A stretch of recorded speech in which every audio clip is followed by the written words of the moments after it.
শিক্ষার্থীবৃন্দ, তো এখন যে অঙ্কটা করাবো এই অঙ্কটা কিন্তু আগেই হয়ে গেছে। কেন বলতো? কারণ ক খ গ তে আমরা কিন্তু এইগুলো অঙ্ক নিয়ে আলোচনা করছি। তো ঘ নম্বর অঙ্কটা কিন্তু একই সেম, কিন্তু একটু ডিফারেন্স আছে। তো আশা করি তোমরা এই অঙ্কটা আমার করার আগেই তোমরা করে ফেলতে পারো। ঠিক আছে, তো চলো শুরু করি। তবুও তোমাদের সুবিধার জন্য আমরা একটু আবার রিপিট করি। তো চলো শুরু করি আমাদের 14 ঘ নম্বর অঙ্কটা। আর এই অঙ্কটার সাথেই কিন্তু শেষ হচ্ছে আমাদের 7 দশমিক। তো আশা করি পুরো ভিডিওর সাথে থাকবা আর পুরো কোর্সের সাথেই থাকবা। তো চলো শুরু করি আমাদের 14 ঘ। তো 14 ঘতে আমরা 3 রেখে দিলাম।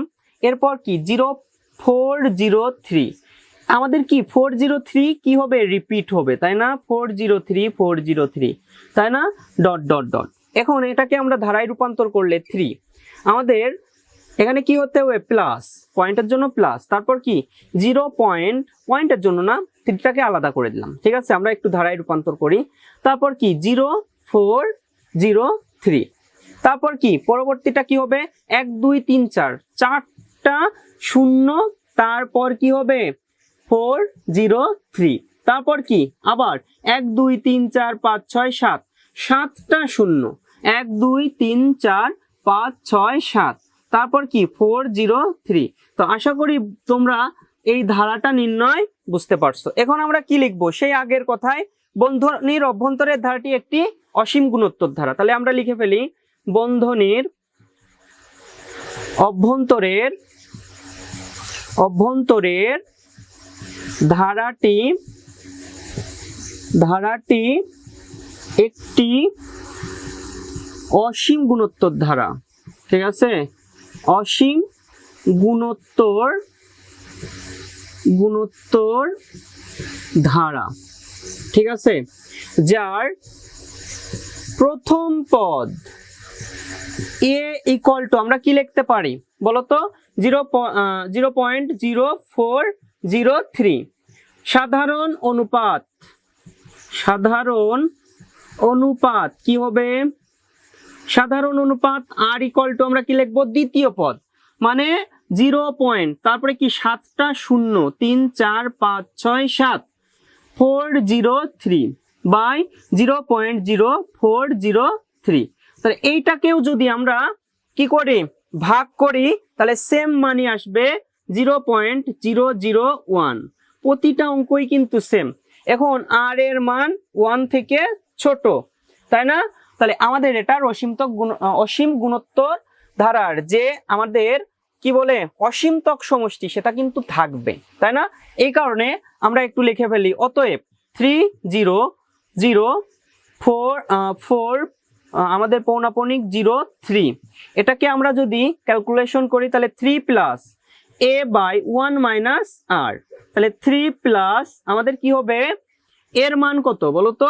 এর মান হলো আমাদের 0.0403, 1 মাইনাস আর এর মান কত? 0.001। সেম অঙ্ক, সেম সবকিছুই বেরোবে, শুধুমাত্র আমাদের 3টা এক্সট্রা হবে, তাই না? তাহলে 3 প্লাস আমাদের এখানে কি হচ্ছে বলতো?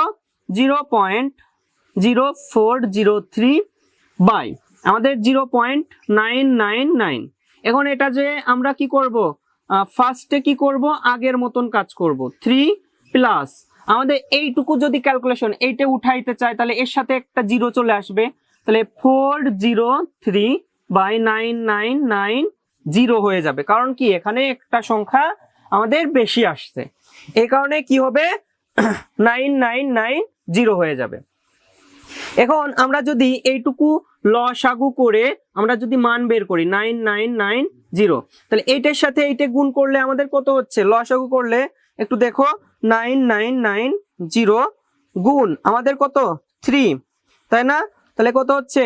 299 আমাদের 70 প্লাস 403, এখন যোগ 403 করলে কত হচ্ছে? 30373, তাই না? আমাদের কি হচ্ছে? 30373 বাই 9990। তো আমরা যদি এইটুকুকে ভাগ বাই করি, তাহলে আমাদের কত হচ্ছে? 3 পূর্ণ আমাদের কত বলতো? 403 বাই 9990।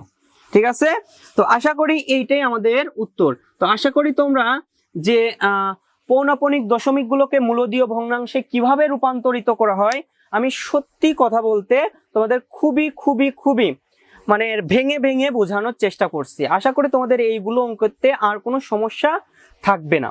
তো যদি সমস্যা না থাকে পুরো চ্যাপ্টার তোমরা রিভিশন দিয়ে ফেলো, কারণ প্রতিটা অঙ্কই কিন্তু আমি আপলোড তোমাদের জন্য দিয়ে দিয়েছি। আর এর সাথে শেষ হলো আমাদের অসীম ধারা। তো নেক্সট কোন চ্যাপ্টার করব অবশ্যই কমেন্টে তোমরা জানিয়ে দাও যে আমরা এই চ্যাপ্টারে একটু দুর্বল আছি, অবশ্যই অবশ্যই কমেন্টে জানিয়ে দাও। তো আজ এ পর্যন্তই, সবাই ভালো থাকো, সুস্থ থাকো, আর নতুন নতুন ভিডিও পাওয়ার জন্য চ্যানেলটাকে সাবস্ক্রাইব করে রাখো।